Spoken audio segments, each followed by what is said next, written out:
Okay, now you should all be able to see me, and I'll just see if I can keep track of the comments on my phone. I think that'll work out smoother. Okay, now you should all be able to see me. I'm going to shut this all down. Okay, so welcome to Gunfather Milsim Live Q&A. Merry Christmas, everybody. Day after. Just figured I'd do a live Q&A. I've been thinking about a bunch of videos I want to do, and I decided I'm gonna just do a live Q&A of them and just kind of hammer it out and see what everybody thinks. So first thing I want to talk about, and if you have any comments, feel free to throw them in the chat and direct the conversation wherever it may go. First thing I want to talk about is the off season. So here where I live in Nebraska, usually this time of year it's like, I don't know, 20 degrees out, 10 degrees out, and we have snow. This year's kind of a particularly mild winter, so it's kind of, 40s, 50s. So technically it's still warm enough to be playing airsoft, but all the fields are still shut down anyway. All the paintball fields we usually play out lately are all closed. So even though the weather is permitting us to play, it's still technically the off season. And I like, during the off season, I usually work on project guns. Usually work on getting some new kit together if I'm buying stuff. T&E some new equipment here and there. And honestly, just hit the gym and lift a lot of weights and try to build up strength. I do not go out and play a lot of winter games. A lot of airsoft players talk a big game when it comes to playing in the winter, playing in the snow, but most of them don't do it. Most of them, I find that they're all talk online, and then when it comes down for everybody to actually show up in the snow and play, it's usually about a quarter of the people that say, "Hey, we'll be there," and usually ends up being a very low turnout game. The few winter games I have played, I've probably played about, I don't know, a dozen over the last 10 years, so not that often. YouTube's taking me down already. That's cute. Oh, no. I don't think YouTube's taking me down. I think I was just having some problems getting my getting my streaming software to work with YouTube and to sync up. So, yeah, no worries there. So the big problem with playing in the winter and playing in the cold is that it eats up batteries, and any guns that are not the best, kind of your low end guns, are going to break. So that cheap pot metal that a lot of airsoft gears and airsoft internals are made out of, it gets brittle when it's cold and they tend to break. And your batteries, all the small little stick batteries don't hold up hardly at all, and the higher mAh batteries only have about a third to half of the length of time they usually have, as far as the amount of play time you can get out of that battery. So I find whenever I do a winter game, within one game, about half the players, all their crap's broken anyway. Never had a problem personally because I use kind of better guns and better batteries, and I plan accordingly. But it's just so frustrating to the point that now we hardly do them at all anymore. Yes, Zombie 13 green gas is absolutely unusable. Absolutely unusable in the winter, just because PV equals NRT. So personally, during the off season, I'm just stuck working out, building project guns, and building equipment. Real world training doesn't stop. I have access to an indoor range where I work, so I'm in there putting in time shooting on the range. But as far as airsoft goes, it's shut down. And locally, we used to have a CQB field. We'd play all winter, but that's been closed for several years now. So there is no indoor CQB option where I live, unfortunately. All right, first question. Well, here we go. Thoughts on vector optics? Even a SIG Romeo 5 costs 3 times as much as in the US where I'm from. Nearly the same price as a Holosun 403. Is it worth a try, or should I take the plunge and save for a Holosun?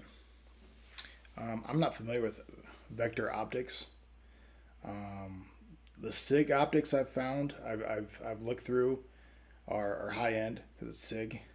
Do I think they're worth the money as compared to a Holosun? I don't have enough experience with the SIG optics to say. I can't imagine they're that much better. Lately, I've been T&Eing quite a few Holosuns, especially some of their smaller optics. Their pistol-mounted optics and their micros. And I can't say enough good things about Holosun. I love Holosun. They're neat. And I have a lot of reservations about Chinese-made optics. Chinese-made anything. But I've noticed in recent years, the quality has really come up quite a bit with these optics. And as I said in a video recently, the big hang-up with Holosun and all these optics is the warranty. The warranty is just kind of real sketchy, real questionable. I have Vortex, Leupold. I mean, any of the major, American-made optics. When you buy them, the warranties, it's one paragraph. We got you. We cover you for everything with the exception of intentional damage.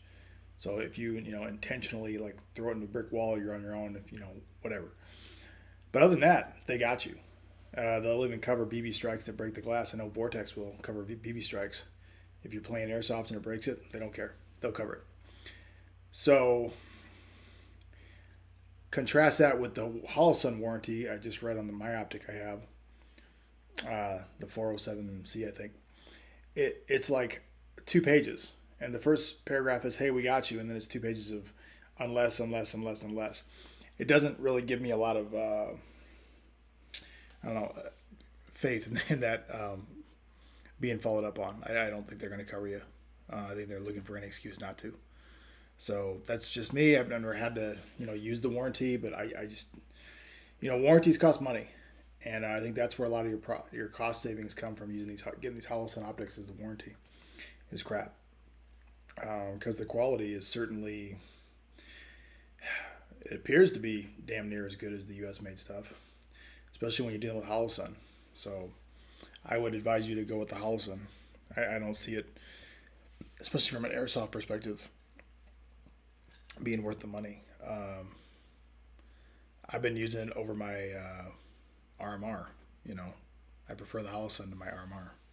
So my Trigicon RMR is, and I love Trigicon, but I'm using Holosun right now.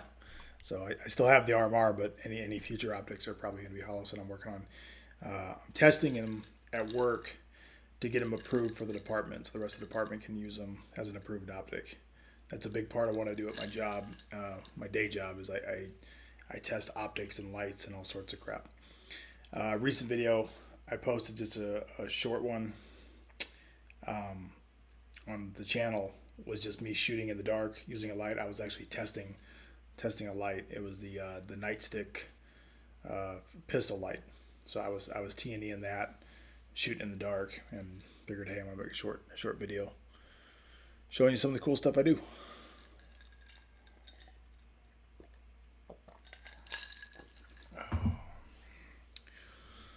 So let's see if we got any questions. One thing I want to talk about is this gun. So this is a Cybergun Sportline M4. It is made of plastic. They call it nylon fiber reinforced polymer, but that's just a fancy word for really cool plastic. This is an entry-level gun. I don't do entry-level guns. I never have done entry-level guns. When I got into the game, I basically started out with a $300 ICS, which was their pro line model at the time. I bought this one for my son. He's 8, and this was his Christmas present, and he loves it. And up until this point, all he knows is Nerf. That's his only kind of similar sport he was into, besides football and all the other stuff he does. So I bought this gun for him as an entry-level gun. So basically, any of you that have children know that kids can be kind of fleeting with what sports they do. They can get invested in a sport, play it for a few months or 1 year, and then all of a sudden they'll move on to something else. So like a lot of parents, I don't like investing a lot of money into a sport until I know that the kid's going to stick with it for a while. So as much as I wanted to buy him a high-end gun, I would buy him a high-end gun, or just let me use one of mine. I kind of wanted to give him ownership of it and give him his own gun. So I started kind of investigating, what gun I would buy for him. And I've never really looked into entry-level guns at all. Back when I started playing, there really weren't a lot of good entry-level models other than just Simas. So looked into it and looked into this one. It is polymer bodied. I wanted to get him a polymer body gun because they're lighter, and honestly, he just doesn't have the strength yet to to hold the weapon up. He's not quite there. I think he'll be there soon because he does a lot of other sports. But I wanted to give him a lighter gun. So after a lot of looking into it, I decided on this one because it appeared to give a lot of bang for the buck. It appeared to give a lot of features for the money I spent. Now I bought it for $140. It was on Black Friday, so it was like discounted a certain percentage. It ended up being like $125 for this model.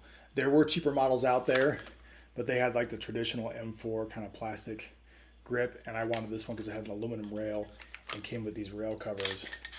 And I kind of wanted to, if my son wanted to kind of mount stuff on it, I wanted to get, kind of show him how rails worked and everything. So I wanted to give him that option. Also came with this cheap but vertical forend grip, which he thinks is cool. That's why it's on there right now. So let's just go over the features real quick on this gun. It is a Cybergun M4, but Cybergun isn't a real company as far as they don't manufacture things. They just rebrand things. So it has Colt trades on it right there. And the only reason the Colt's trades are there is because Cybergun paid for them. Other than that, as far as who makes this gun, the gearbox is by S&T. As far as the exterior, the actual body of it, I have no idea. I'm pretty sure it's the same body that Lancer Tactical uses, and it's the same body that a lot of the cheaper Cyma guns use. As far as what factory it comes out of in China, couldn't tell you. And that's the thing with a lot of these cheaper airsoft guns. They all originate from kind of the same couple of factories in China as far as the bodies go, and then different people just add different stuff to them. Different manufacturers like Cybergun or Lancer Tactical or whoever, and then they sell them here on the U.S. market. So you're going to see a lot of commonality in parts as you look across these different things. In fact, when I was looking into this gun, I was looking at the reviews of different cheap models, entry-level guns, and I'm like, this is, looking at the gearbox, I'm like, this is the same gearbox in all these guns. And so to some degree, it doesn't really matter which one you buy. It's whichever one is on sale. Talking about the exteriors real quick. Aluminum rail system, I like. Outer barrel appears to be made of aluminum. I like that. As far as metal goes, that's about it. Other than this dust cover here, everything else, and the fake bolt, which is really flimsy, everything else on this gun is this polymer, which is fine. I don't expect this gun to take up with a lot of abuse, and I wouldn't expect to drop it off like from 20 feet onto concrete and expect it to survive. Not going to happen. But I think it's going to hold up for what my son's going to put it through. Stock tube isn't metal. It's plastic. I would prefer this buffer tube to be metal if I had my choice, and it costs a few more bucks. A metal buffer tube would be preferred because that is a common point. If kids take a header into the dirt, that's a common breakage point here. So I don't, it appears to be a good polymer. I remember when polymer guns first came out, ICS's polymer guns in particular were really crappy. They were the plastic bodies were just trash.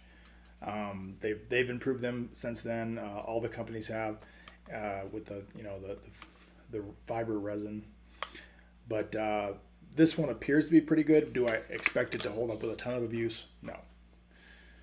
Other things it came with, rear sight, lock and rear sight. That's the same sight you're going to see on any Lancer Tactical that I've seen online. Crane stock can hold a big battery.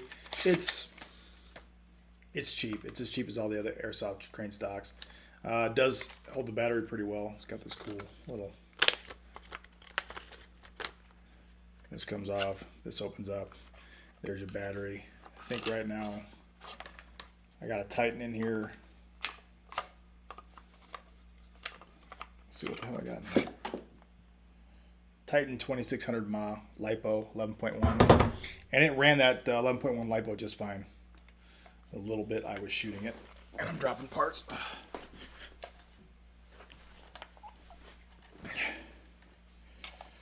So let me get this back together.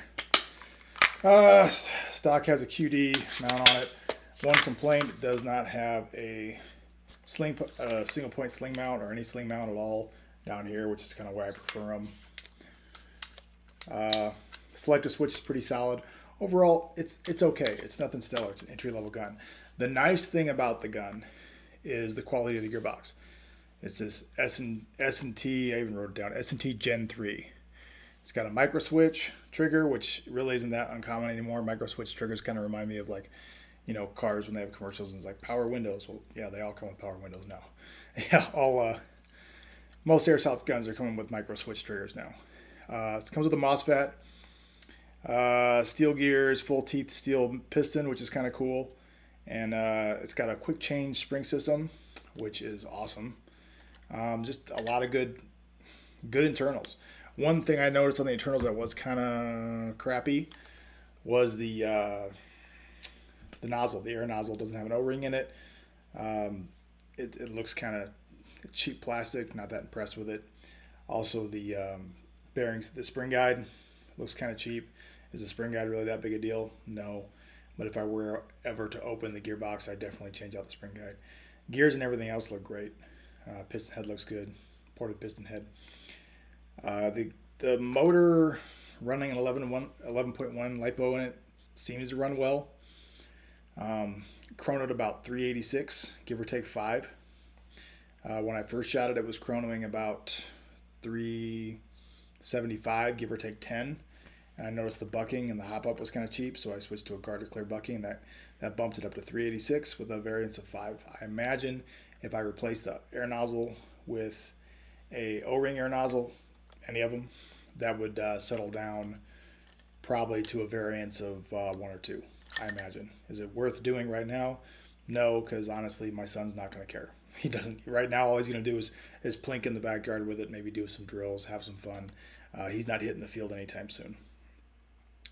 Other than that, the hop-up unit is, I see right there, it's this red plastic hop-up unit. When I first looked at it, it was kind of cheap. I'm like, this thing doesn't look that good. I'm going to replace that pretty early. But when I took it out of the gun to replace the bucking, I kind of handling it, it felt pretty stiff, felt pretty solid. The adjustments were real solid. Didn't seem to move, didn't seem to want to wander. I thought, well, what the hell, we'll give it a chance. And it hops. I only went up to 0.28 gram BBs, but it overhops them just fine. So I'm going to just let my son run with it and see what happens. I've no intention of changing that for him anytime soon. Once again, chronoed about 386, which, you know, from out of the box, pretty good. Entry-level gun, entry-level motor, shooting 386. Doesn't seem to be struggling to do it. So all in all, you know, for the price, and I've seen these, you know, with different furniture as low as like $110, $105. Once again, this was about $125. Great gun, and I think my son's gonna love it. I would highly recommend to anybody that wants any of their kids to get into airsoft. You don't want to spend too much money. Look into one of these, and they come under a lot of different names and titles. Like I said, this one is the Cybergun Sportline, but I've seen them under the Cyma brand, and I believe the Lancer. Everybody likes to talk shit about Lancer, but you know, Lancers are entry-level guns. They're designed to be entry-level. So all your Lancer Tactical Gen 2s are basically this. And I'm having a hard time finding any fault with it. Comes with a high cap. Fits, shoots, works good. So that's my quick 2-cent review on the Cybergun Sportline M4. Let's catch up with the chat here. Okay.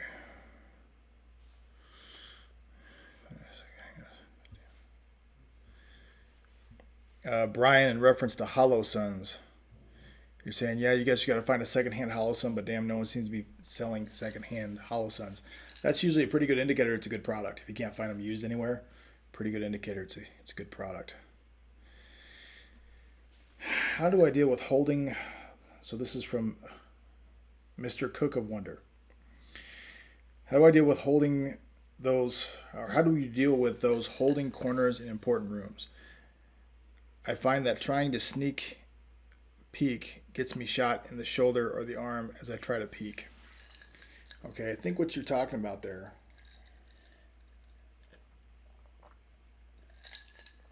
is a prepared defender. So you got a prepared defender in a room. They're watching the door into the room. Their fingers on the trigger. And as you try to pie the room or try to peek into it, you're getting shot by them. Very common in Airsoft. On the SWAT side of things, it's the most dangerous thing we're going to run into is a prepared defender. And the question is, for any method of CQB, is how does that method of CQB stack up? How does it work against prepared defender?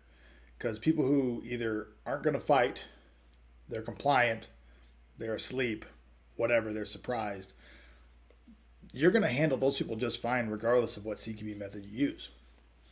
That's why, stacking and clearing rooms, traditional stack and flow method, it works for people like that. And that's predominantly the people you're going to run into real world. And that gives us a false sense of security and a false sense of confidence in that stack and flow technique. But stack and flow against prepared defenders, you get wiped out.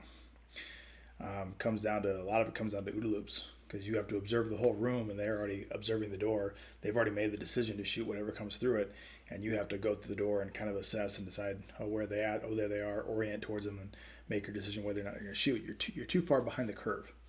You're going to lose. So the question is, how do you turn that around, and how do you get them to react to you? One way you can do it is throw in grenades, throw in flashbangs, throw in in the airsoft perspective, throw in your whatever number of EG, I forget the hell they're called. And I use Thunder Bees. I still use Thunder Bees. But any number of airsoft grenade thrown in there, get them to worry about something else. Get them to be moving and displacing.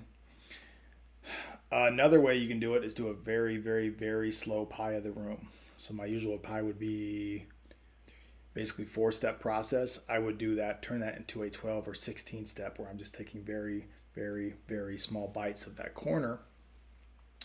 And maybe even step back from the corner a little bit, because the closer you are to the corner, the harder it is to control how small those bites are. So step a couple feet back if it's possible, and then take really small bites, and preferably you're going to see a leg or an elbow before you see the whole body of that person. Not always. It's not always perfect. But by really slowing it down on those prepared defenders and taking little small bites, a lot of times you can get a look at them before they get a chance to look at you. There's other methods that maybe push the rules depending on where you're playing. Something I've always been told is recon by fire. In a real bad situation, I was an Israeli guy that I did a counterterrorism class with over 10 years ago, taught me that stuff. Recon by fire, where basically you start firing into the room and you take little bites and you just keep firing and firing and firing. And what that does is it forces everybody in the room over to one side to avoid that fire. And then when you get to that side, you'll finally run into everybody in the room, and you'll get them there. I think that's it's basically blind fire. It's pre-firing, same thing, blind fire. It's pushing the limits of what is pre-fire and what is blind fire. So that's probably not legal in most places, and it really shouldn't be, because you can't control if somebody's really close. They're going to be inside med. Now, if there is no med, then maybe that's legal and maybe it can work at that field. And honestly, the reason people pre-fire is because it works. It's because it is effective, because it gets you ahead of that OODA loop. So that's my advice. What I would not recommend is run in the room. Do not go charging through the room. Don't stack up with 6 dudes and just charge in and try to take the room. You're going to lose. You're going to lose. I'd probably get a friend, have them cross, get 2 guns in there if you can, and throw bangs in there before you do that clear. But I would definitely do it from the doorway. So, long answer, but that's what I would do.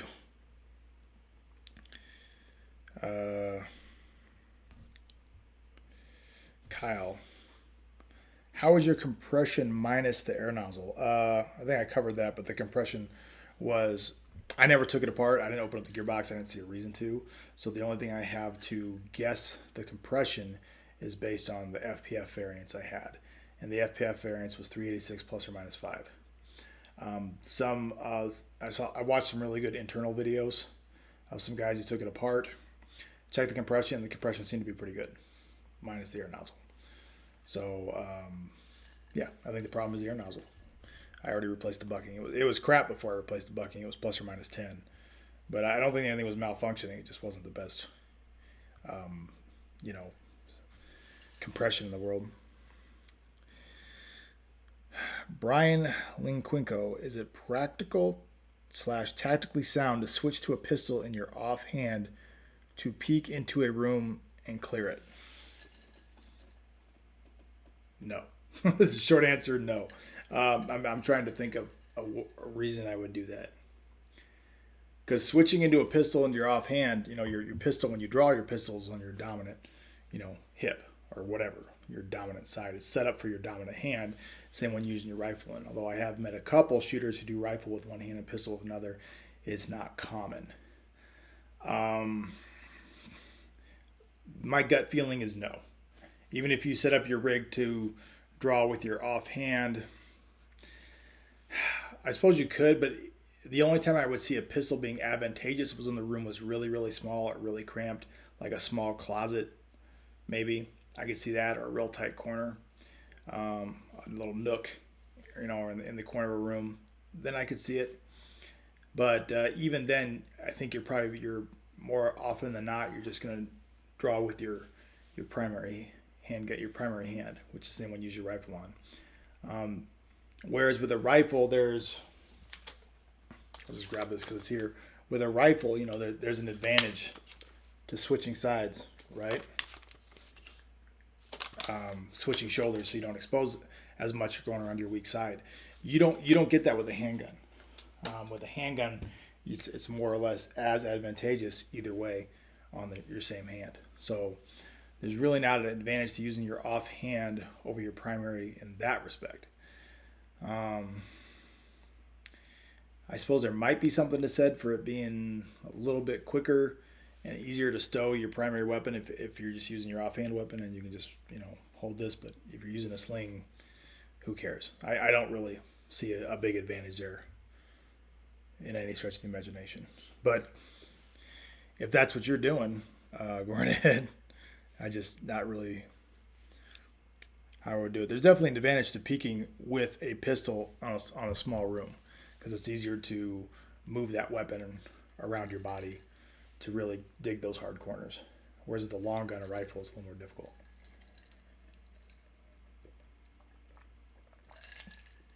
Okay.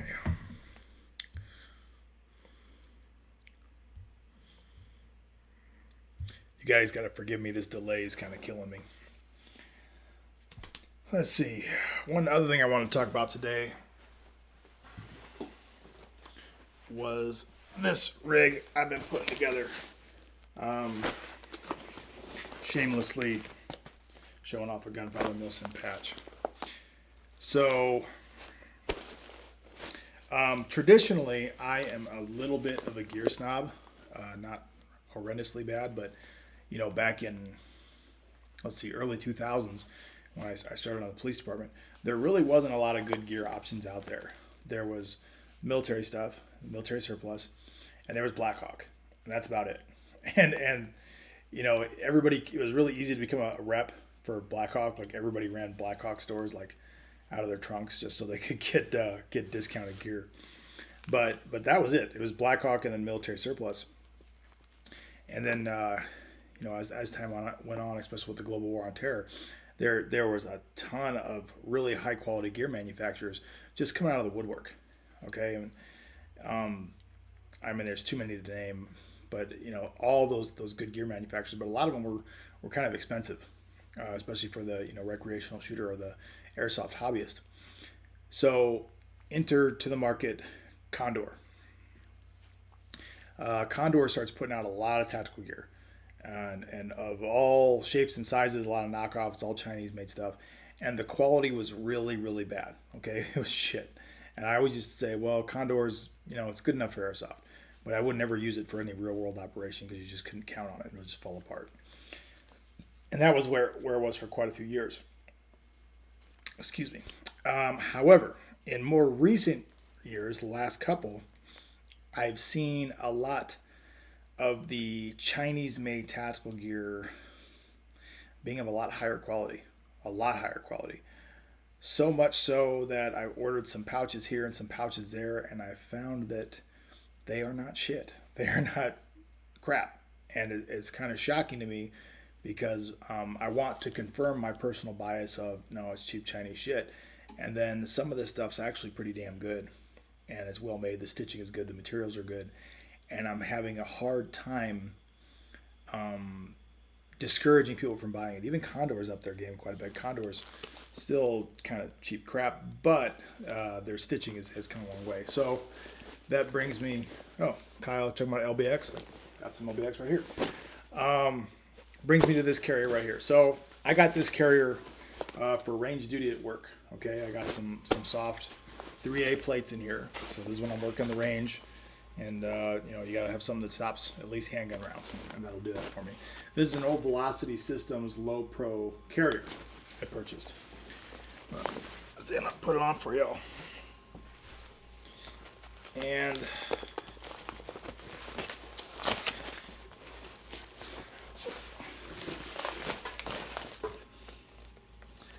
I recently purchased,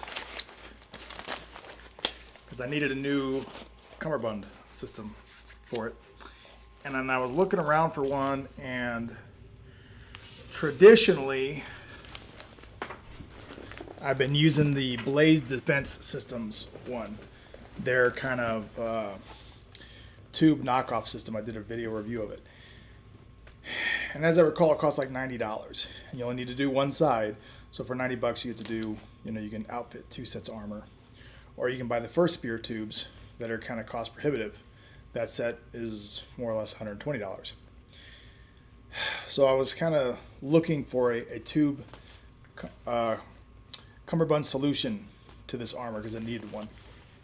And I came upon Petac Gear, P-E-T-A-C. And I found it on Amazon, okay? And the cummerbund here was $35, okay? And it came with tube system on each side. Came with these little kind of built-in magazine pouches on the sides. And passed via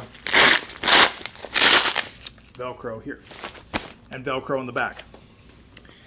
$35. My expectation was very low. I thought this stuff's going to suck. It's going to be trash. I'm throwing away $35. But I figured, hey, I'll take a shot on 35 before I drop 120 on a first spear set. So this arrives in the mail. And to my amazement, it's actually pretty good quality. It's pretty good stuff. The stitching is good. The materials are good. It appears like it's going to hold up. And once again, I'm wearing this at the range. It's not life or death. And I'm not saying you should put it on anything life or death, but for airsoft, more than adequate. Definitely more than adequate. If you need, you want to switch to tubes, and I highly recommend it because that's just really convenient to do. Find yourself one of these. Find yourself a Petac cummerbund. So I was so impressed with that, I bought their dangler. Okay, this dangler pouch here. Small, it's not the best, but I kind of like it. Once again, as high quality as the cummerbund was, I like it for the money. 26, small, more compact, as opposed to spending $60, $70 on a more high-end dangler. If you don't use a dangler, you should. I used to make fun of guys who wore them. I'm like, oh, look at that. It's like your fanny pack. It's like your little purse. I tell you what, it is so awesome once you have one and you start putting. It's like my catch-all pouch. That's where I put when I'm on the range. Is where I put my I go here. Where I put my Sharpies. Where I put my multi-tools. Where I put snacks. Everything. Can't beat it. So I guess what I'm saying is Petac gear doesn't suck. And it's pretty good stuff for the money. So I still had to find something I could mount magazines to. So I looked and I ended up getting the LBX Tactical Lowepro panel. Now this was $85. Okay, I'll just take this off so I can show you. We'll leave it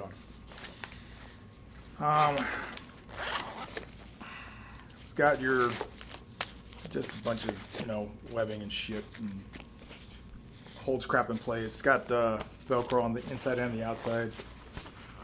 Admin pouch. Nothing special. But stitching's good. Materials are good. Your little ties here on your zippers are good. One interesting thing it has here, so it's got 3 magazine pouches in front, but there's Velcro in these magazine pouches, so when they shut, there's a little bit of Velcro that keeps it from flopping open. So if you take all these magazines out, it'll stay tight to you instead of that gap in there causing problems. Kind of a cool feature. It does make it a little more difficult to reload a magazine into them, but I think it's worth it for the convenience. One gripe about LBX: their Swift clips are 3/4 inch. Everybody else's Swift clips are 1 inch. Okay, so this is a Velocity Systems plate carrier. It came with Swift clips here that are removable. I removed them. Those are 1 inch Swift clips. If you buy anything from Haley Strategic, 1 inch Swift clips. LBX, 3/4 inch. So it's not compatible. And I'm having a hard time finding a kit that'll convert this over. So right now, I'm stuck with, you know, zip tie. Right there. Zip tie. Anybody who knows me knows that my solution to most things is usually going to be just zip tie it. So I'll be looking for a solution to that problem, but honestly, zip tie is probably good enough, especially for what I'm using it for. I'll just probably keep the zip tie on there forever. And got an Israeli bandage in here. This magazine pouch here on the left. I'm not the most flexible guy in the world. I don't exactly have T-Rex arms, but I could probably pull this mag out if I had to. Difficult to reinsert, especially under stress. See, I missed it. Still missing it. Not going to reinsert under stress. All these other ones back here in the back, no way I'm going to be able to use those. And I don't know any guy who has that kind of flexibility in their shoulders and their arm to use those. So it's kind of cool that they're there, but honestly, kind of useless. Unless it's the very front one. And for me, I'm going to put probably medical in there. So here I got a Israeli bandage in it. Bandage. Because I made it for the range. And on the range, that's probably what I'm going to need in a hurry. You know, more than bullets when I'm instructing is, God forbid, somebody get injured, I'm going to need a bandage. So it's handy that I can fit those Israelis in there. So that's my 2 cents on Petak gear and LBX. It's good stuff. I want it to be cheap Chinese shit. I wanted to say it's not that good, but it's pretty good. It's got me looking at maybe getting an LBX, I believe it's called the Armitage 2. Their plate carrier. Real lightweight plate carrier, but I think it looks pretty cool. I've looked at it before, and I said, I don't want to take the chance on LBX. Don't want to spend that much money. Maybe I will. Having said that, that LBX Tactical Lowepro panel was about $85. That's not that much cheaper than some of the Haley Strategic panels or the Velocity Systems panels that vest is designed to take. So maybe you're better off just buying the Velocity Systems ones at that point. You know, LBX, the price point is getting up there. So that's my 15 cents on LBX. Okay, now we're crawling in here.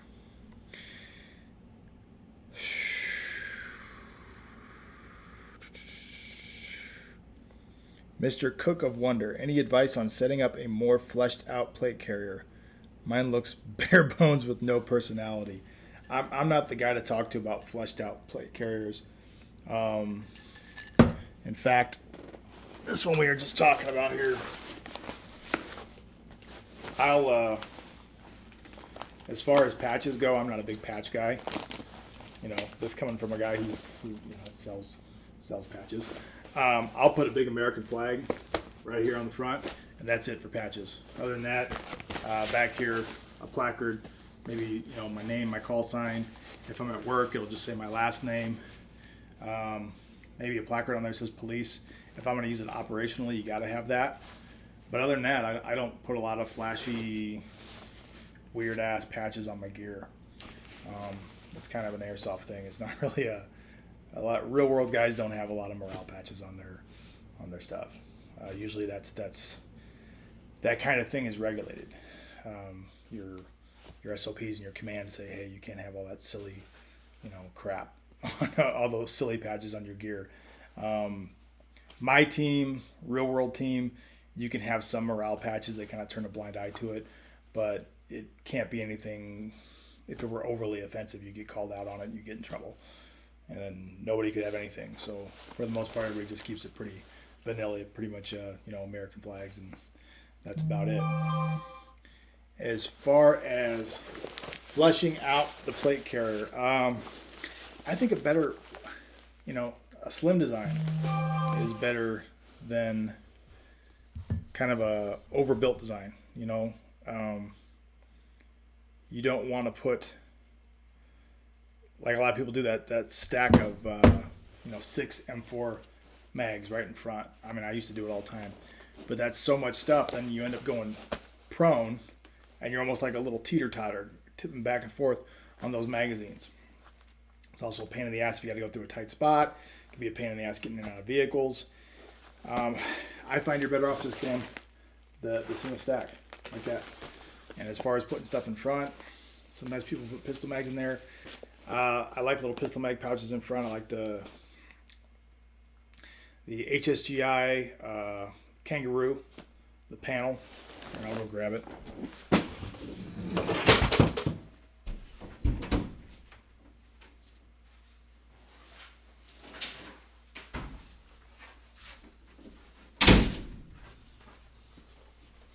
Just grab it. It's in the other room.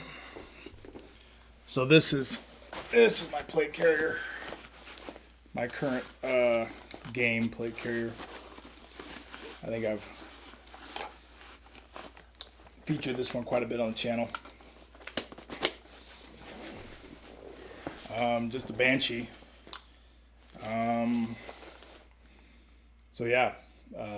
Shellback Tactical Banshee. This one's old. I think this thing's, hell, it's got to be pushing 10 years old. Heavy use. But as you can see here, HSGI Kangaroo pouches. The Kangaroos are all empty right now. The pistol pouches are empty. Sometimes I'll put a flashlight in there if I need to. I just kind of use them as catch-all pouches. Flashlight, rarely do I put actually a pistol magazine when I'm playing airsoft because there's no point. Real world, I'd probably put one pistol magazine in there. Multi-tool, always have a multi-tool. Other than that, this is set up for my SR25 magazines. That's it. You don't need to put all sorts of weird breaching tools and pens and shit. I mean, that's not really relevant to airsoft. Just keep it simple. Got a little Grimlock right here. I use that to hold my gloves when the gloves get wet. I just got to keep them because they're sweaty. I put them on there so they can dry. That's it. It's a good place to store your gloves. Other than that, comms on my right side. Fast mag for an extra mag on my left side. Tubes. That's it. I keep mine pretty simple. On my comms, right here, I don't do really complicated comms in airsoft and to some degree in the real world. I don't like using complicated comms. Zip tie the shit out of it. Zip tie this in place because it will move on you. It'll get loose. Zip tie earpiece. Everything's zip tied in right here, so it can't get loose. And see, American flag, no bullshit patches. Got my, so everybody knows who I am. When they're shooting me in the back, so they can brag about it later. Like I'm particularly hard to hit, which I'm not.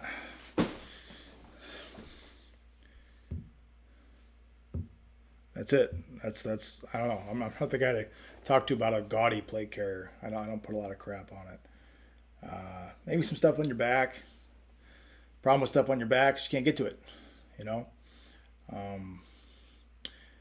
Real world, I keep on my SWAT rig, I keep my comms on my back. But I'm not really changing channels ever. I think I'm going to switch that when I get my new armor here in a few months. We're getting brand new stuff. I'm probably going to put my comms right up here. So just tired of messing with it on my back. Just stuff on your back. It's also a pain in the ass when you get in a car. Anytime you have stuff on your back, it's kind of hard to get to. So it's kind of nice if you got like maybe extra medical equipment's nice putting back there, so you can have somebody else grab it for you if you got to work on somebody.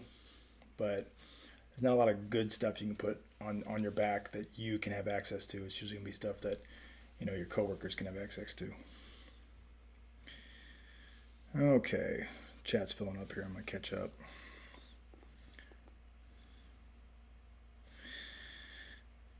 Mayday-san, Airsoft. Do you think it's worth offhand shooting a pistol in CQB? No. I think I already covered that. Bang the man. Love the content. Thank you. I appreciate it. Appreciate the support. Brian Linquinco. Just to add to Chinese stuff. Some of that seems to have been able to clone even popular PCs like the Slickster. Yeah, there's a ton of clones out there.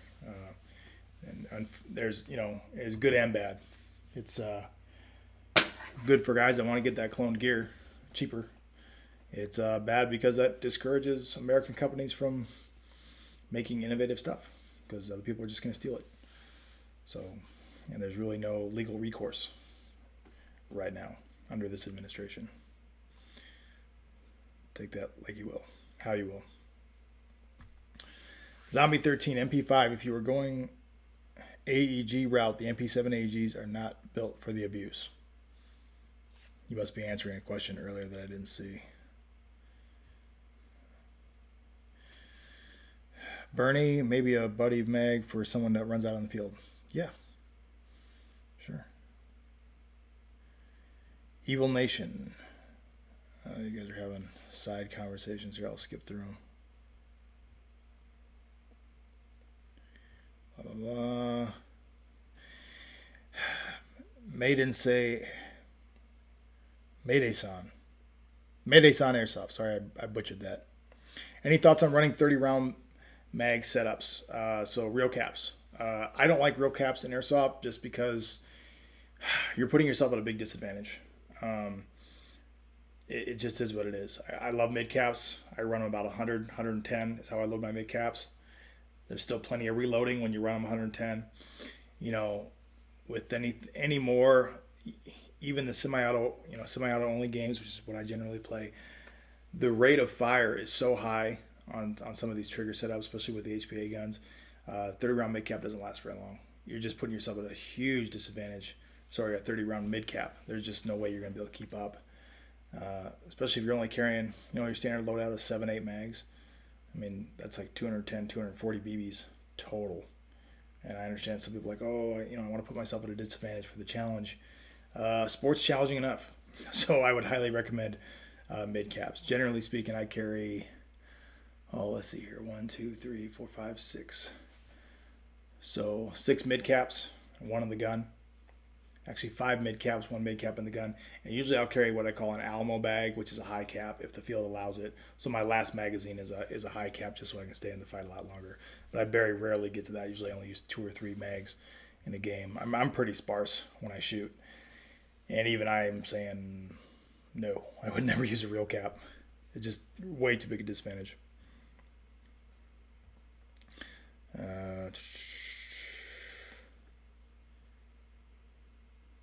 Evil Nation, you are a cop. Yes, I'm a police officer for 20 years now.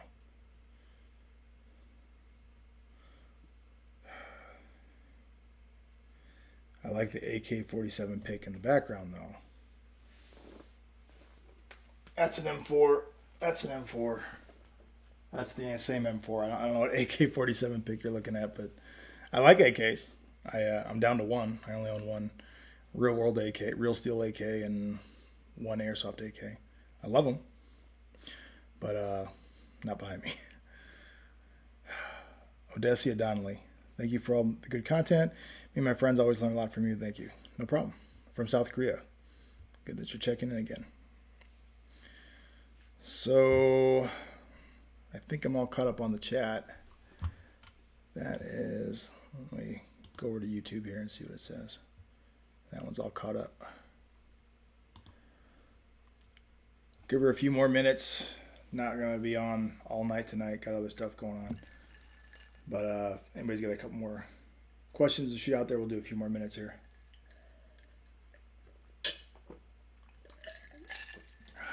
again. I apologize for the delay. I got to work that out with my tech guy. Oh, here you go. Uppang the man. With the cost of simunition, would it be more viable for professionals doing force on force? Be better since you could train more for the same cost. Are you saying that would it be more viable to use airsoft for force on force rather than simunitions? Not really. And here's the problem: is buying airsoft for an entire team is kind of cost prohibitive, and maintaining those airsoft guns is a pain in the ass. For example, if my team bought, let's say, 25 airsoft guns, maintaining those airsoft guns would fall on me, and I don't want to maintain 25 airsoft guns. That's a nightmare, because real world guys that don't understand airsoft are going to abuse the shit out of them, and they're you know, at the end of the day, all airsoft is varying degrees of cheap Chinese shit. Well-made airsoft can be pretty sturdy, but you still got to be careful with it. You still got to be more careful than you would with a real firearm. They just don't put up with the abuse well, and they do require some technical knowledge to maintain. I don't see real-world guys who aren't into airsoft doing that.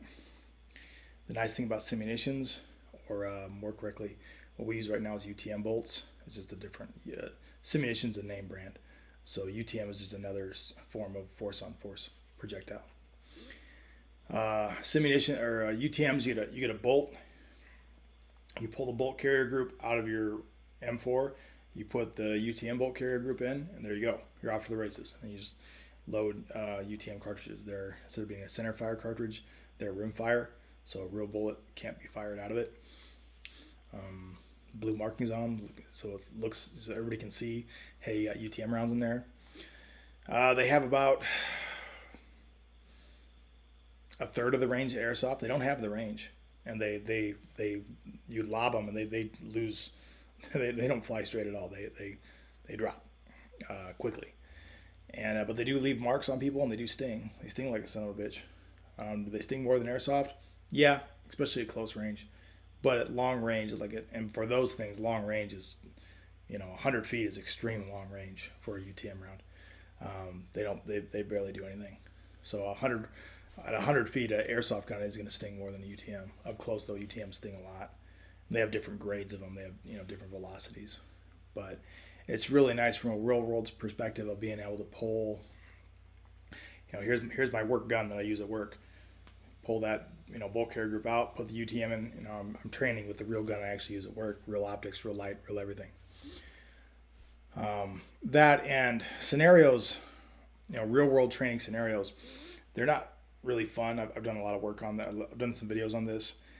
It's really not like airsoft, and that airsoft is recreation. It's a lot of fun, and there is a training aspect to it if you do it right. But the real world training is, the scenarios are just different. They're real world. They're real world scenarios, and that means most people aren't going to shoot. A lot you're going to end up, being you're part of a 12-man element or whatever, 15-man element. Maybe only 2 or 3 guys are going to get trigger time. They're only going to fire, 5 rounds, 6 rounds. And then you're going to talk about it. You're going to debrief it for a while, and then you're going to set it up, and you're going to go again. In airsoft, you don't debrief till it's all done, and you're, at the bar afterwards. Real world, most places, when you do a scenario debrief, you'll sit around and you'll debrief it for 10, 15 minutes, and you'll do a 4 or 5 minute scenario, and you'll debrief it for 10 minutes. So everybody that didn't do anything, everybody that went in rooms that didn't have anything going on, everybody that didn't do anything can learn from the people who did do something. It's to be brutally honest, it's not the most efficient way to train people. The advantage of airsoft is reps and reps and reps and reps and reps, because you just go back to respawn, you come back out. So all those little mini gunfights you're getting into, great training, but not really touching on the decision making at all. And SWAT's all about decision making, so it's not really apples and apples at all. Projectiles and using cover, yes. Other than that, no. Okay. Brian Linquico. But to be fair to American companies, I have an AWS lab belt and Chinese stuff cannot compare. Quality belts are so stiff. Chest rigs, though, I'm just about to buy one of both to compare. Well, there's no doubt that American-made products, when it comes to tactical gear, are superior. They cost more.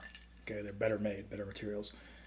I'm sure, there's places in China that can make gear that's every bit as good. I really do. But they're not selling that gear to the American market. Does that make sense? The reason people buy Chinese gear is because it's cheaper. And it's because they can pay people pennies a day to build stuff in slave labor factories.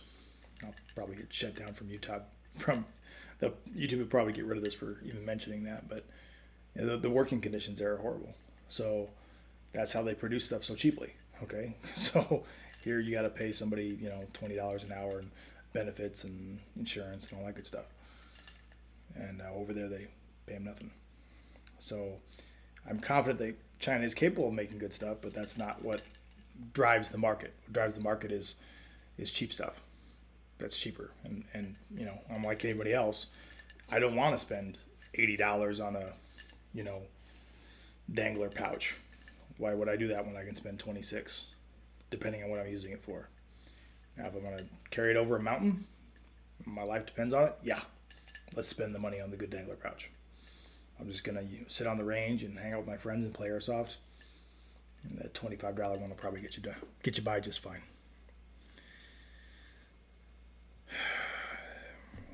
Mayday-san Airsoft. Do you prefer play one life game modes or multiple? Here in Japan, we almost exclusively play one life.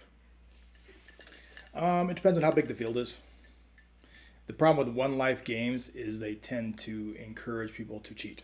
That is what it is. They encourage people to not call their hits. It also encourages people to camp. A lot of camping, because they don't want to be the first guy that gets out and then you're stuck sitting in the respawn waiting for everybody else to get done. It's actually it's miserable. I prefer medic rules, simple medic rules, like putting your hand on the guy for 30-second count. Everybody gets one medic per life. I like that rule just because it keeps people in contact. And that's what we're here for, right? We're here for the contact. We're here for the gunfight. I think people are more like, and I don't observe it like hit calling issues that often really at all. I think most people bitching about hit calling are new players who are not experienced enough to know how far their guns actually shoot. And they think they're hitting someone when they're not. So hit calling really isn't that big an issue, but I see it more in one life to live games. If there is a medic component, people call hit expecting to get medic, and then it doesn't happen. Well, then they've already committed to saying hit, so then they take the walk. I prefer some sort of medic rule. I really do.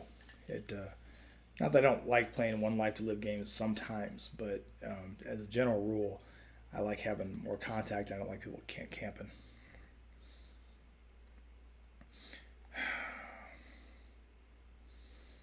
Mr. Cook of Wonder, what do you think the future combat hobby will be? I don't know. I don't think Airsoft's going anywhere anytime soon. I think paintball is continuing to die a slow death. And really what's been keeping paintball alive is speedball and Speed QB or Airsoft's, speed games, competitive games. Those are the rage right now. That's the fastest growing part of this hobby by far is Speed QB. And that is just taking all the people out of the only thing that was keeping paintball alive. And I think we pick up a lot, Airsoft as a sport picks up a lot more players from the paintball side and they go straight to Speed QB. They don't do the Milsim thing. They go straight to Speed QB. Without a doubt, that is the fastest growing part of the hobby. Those are your biggest and most successful Airsoft facilities right now. Southern California is full of them. Arizona area is full of them. These indoor CQB places. And it's HPA guns, high rate of fire builds, lightning crap, bullshit trigger pulls like this, feathering the trigger, which is, ridiculous. But, that's the direction the sport's going. And a lot of people, I'm a Milsim guy. I'm a Woodland guy. A lot of people bitch and moan about it. Is it my style of play? No, not exactly. But you got to appreciate it because all Airsoft is good Airsoft. Okay, the hobby's not big enough for us to make divisions and pick sides and talk shit about each other. And to be brutally honest, every sport evolves. Every sport evolves. I don't care what it is. And to think that you're going to change that natural evolution of the sport by complaining about it, not going to happen. You ain't going to change what's coming. You just either you roll with the punches, you learn to play that, you play what you still enjoy while it's still there, or you get out of the sport. And that there is what it is. But it's the natural progression of things. And some of the speed QB stuff, where they really kind of trim all the fat off it. No, they run clean guns, no optics, HPA tapped pistols and shit, so they don't expose themselves as much as they would with a rifle. So it's easier to use both strong and weak side. That's really getting down to the bare bones of it, to the degree that it doesn't even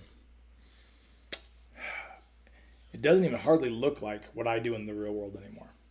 Some of the fundamentals are still there, using cover, pieing, stuff like that.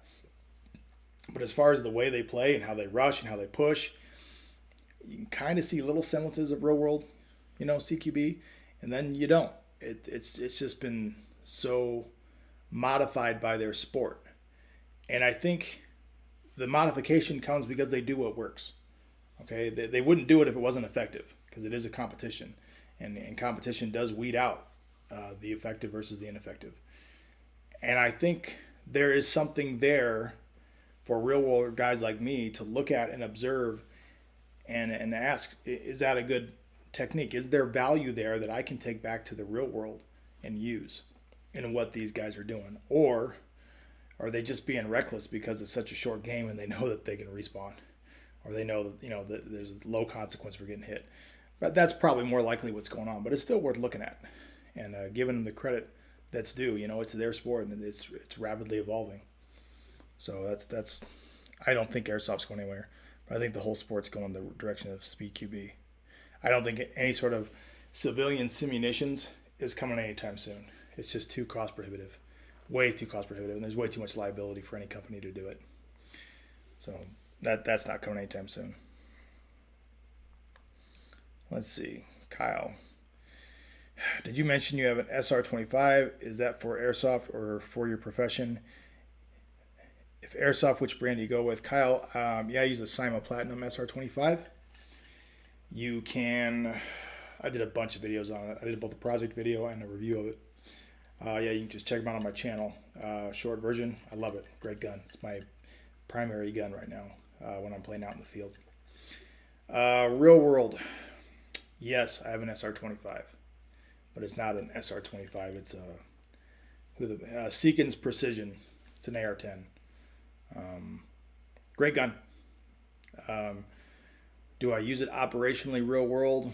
Not yet. Not yet. Hasn't come up. And I got to do some quals with it and everything to make that happen. And there's other guns that we have at our disposal that probably do the job as well. But my personal rifle is a Seekins Precision AR-10. I really like it. I don't get out and shoot it enough. It's chambered in .308. So that's the short version of that.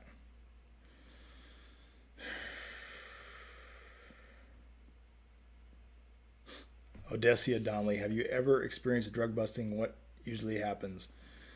And what do you mean drug busting? Like high-risk search warrants? I've done over 700 high-risk search warrants. It's probably closer to 800 now in my approaching 13 years of SWAT. So I've done predominantly narcotics warrants. So yeah, I do a lot of warrants. A lot of kicking the door and going in. Most of the time on a drug warrant, everybody's compliant. They all surrender. I mean, the movies will have you believe that there's lots of shootouts. It doesn't happen. 700 warrants. I've never shot a living human being. I've come close a lot. That's not to say I've been in shootings, but they weren't on SWAT warrants.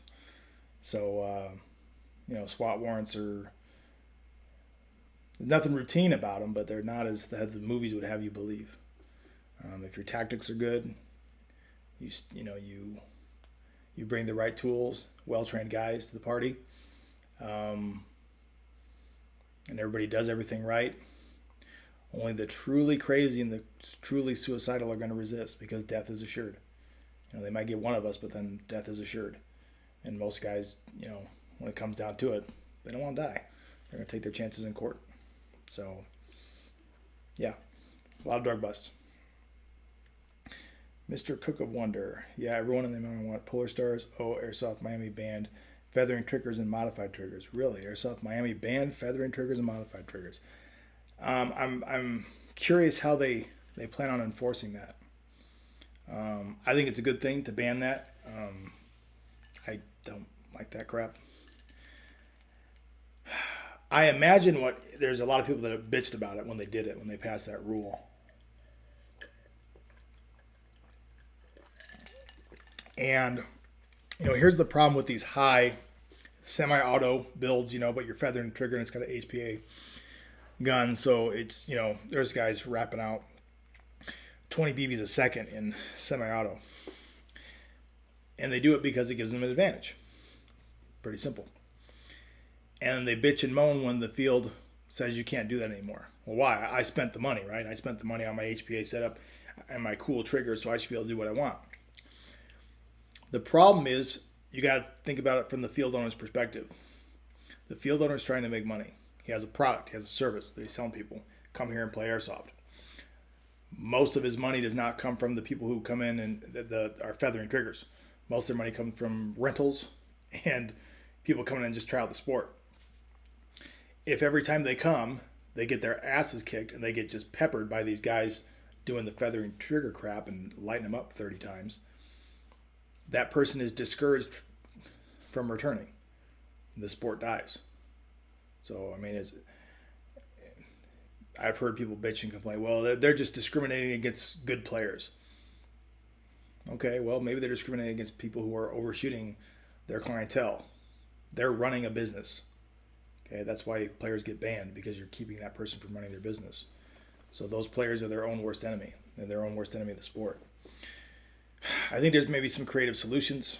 I think maybe, having just here's an open play and just call it advanced or whatever, where HPA play, and then you have rental only play, and keep the HPA guys from going in there and just whipping up on the rentals and the young kids, because you're just destroying your own sport. I think maybe that's a better answer than just banning it. Is just making a separate category, a separate, do the games every other time or a separate night or whatever, where the HPA guys can come in and just feather the shit out of each other. But you still have to have some sort of novice level gameplay. There's got to be some time where the novice can come in and get a rental and enjoy the sport and learn without getting the shit beat out of them. There's just is what it is. Otherwise, you're just killing your own sport.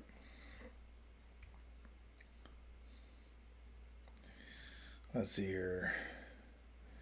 Brian Linquico. I concur with the evolution part, kind of like BJJ. Brazilian Jiu-Jitsu. Pulling guard is great for competition, but for self-defense, I doubt it. And you want to talk about a sport that has evolved, leaps and bounds. Brazilian Jiu-Jitsu, grappling, huge. Mr. Crook of Wonder, yeah, they had a Discord thing about it. They mentioned it was a family place, and they were messing with potential Airsoft customers. Exactly. Airsoft places, CQB fields, are running a business. Their goal is to make money. You can't fault them for that. Their goal is not to cater to you, the guy who spent a lot of money on their gun. That's not their goal. That's not their job. And you're kind of being selfish when you're bitching about it. I get you being upset, but they're not discriminating against good players. They're trying to keep their business open. So,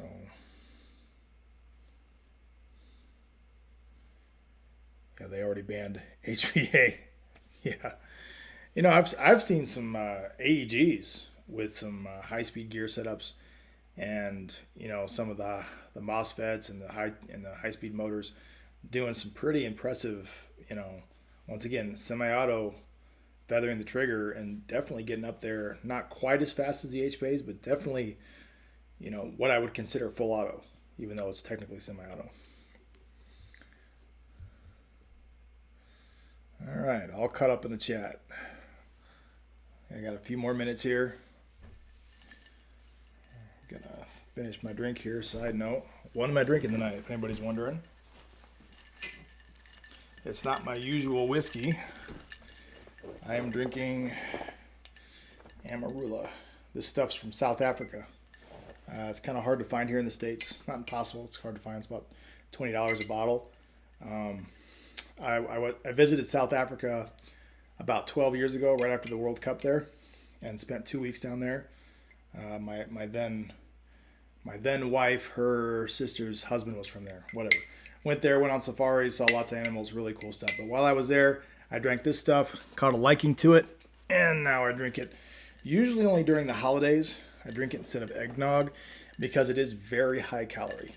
It's a creamy liqueur. It's really it's kind of a little bit fruity. It comes off the Amarula tree. If you Google or you do a YouTube search of animals eating Amarula fruit, it falls on the ground and it ripens on the ground and it kind of ferments a little bit. So then there's like videos of monkeys and stuff getting drunk eating this fermented fruit off the ground. That's what it's famous for. But it does make a really good alcoholic beverage, so highly recommend. And they're not paying me or anything for this. I'm just, if you're wondering, that is the weird drink I'm drinking tonight. High calorie though. Don't make it like a normal drink for you. You'll gain a lot of weight fast. Mayday-san Airsoft. As someone from the real world, would you be open to running gas blowback rifles? No. No. Gas blowback rifles don't really, in my opinion, work really well. They're really expensive. The magazines are expensive. The magazine capacity is relatively low. They're just a pain in the ass. I know that the gas blowback rifle folks love their gas blowback rifles. I've talked about this at length in the past. God bless them. I'm glad your products are out there for you that you like. I just don't think they're very practical. And I think that's why it's still such a rare and relatively small part of the airsoft, the whole airsoft sport is this little subsection of diehard gas blowback rifle guys. God bless you. When they bring them to the field, I'm like, hey, that thing's cool. I like to shoot it. I like checking it out because the recoil's kind of cool. But I've never been so impressed with it that I want to go down that rabbit hole and spend all the money and deal with all the bullshit when you can just, HPA, do an HPA system. So, and even gas blowback rifles, everybody brags about the recoil. It still doesn't even come close to real world recoil, so it's not really worth fucking with, in my opinion. But if you like it, more power to you. Brian Linquico, I suppose their RPS limit should be what Jerry Mikulik's fast rate is. Yeah, that wouldn't work. Yeah, he's a freak of nature. Ciroc. No, it's not Ciroc.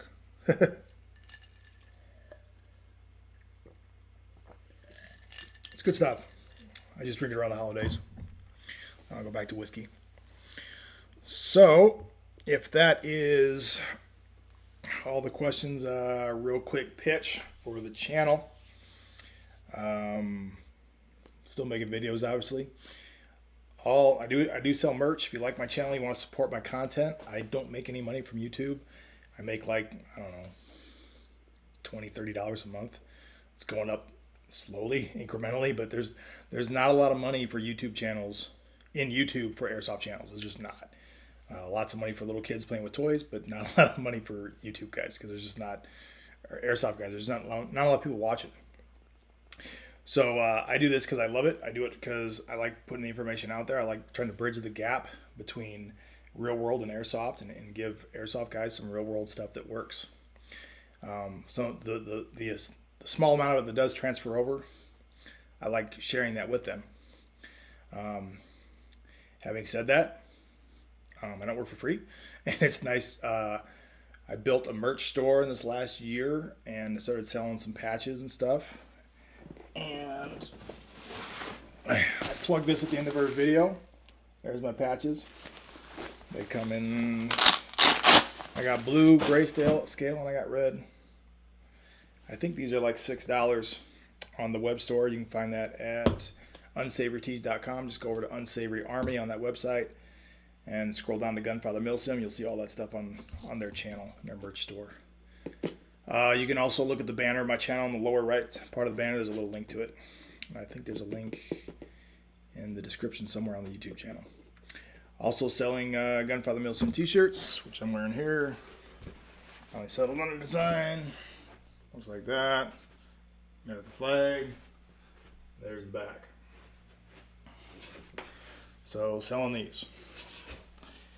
Also selling slings. They're in the other room. So you can look at any number of videos and see me using my 1-point bungee slings. It's my design. It's a good sling. Pretty reasonably priced. I believe they're $35 and $40 depending if you want the 1-point or the 2-point.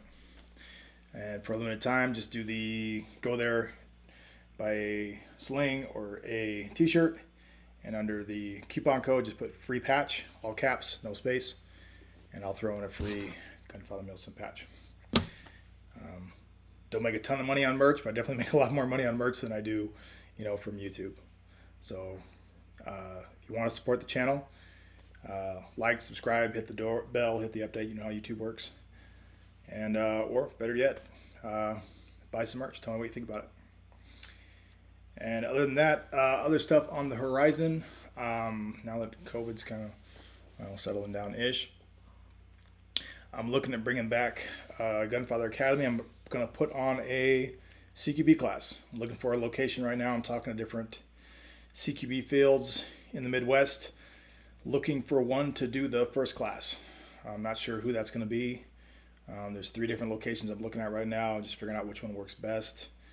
I'd love to do an 8-hour class, but let's be brutally honest, Airsoft players are not going to pay attention for 8 hours, even if it's a lot of fun. So realistically, it's probably going to be a 4 to 6 hour class with some open play on the end. It's going to be all CQB and all the stuff I show on the channel, plus some more bonus material, and just kind of, show you guys my method, which is, I didn't develop it. It's the method that I was taught, but I found it to be extremely effective in Airsoft. And, that's the method I want to show guys and teach them something, and hopefully it takes off and I can go all over the country. Maybe, we'll see what happens. But it'd be cool if I could go, to some of these CQB fields in Southern California and Phoenix, and I'd love to go to Ballahack, all these other places. I'd love to go check them out and teach a class and hang out and shoot at each other quite a bit. So that's all I got from everybody.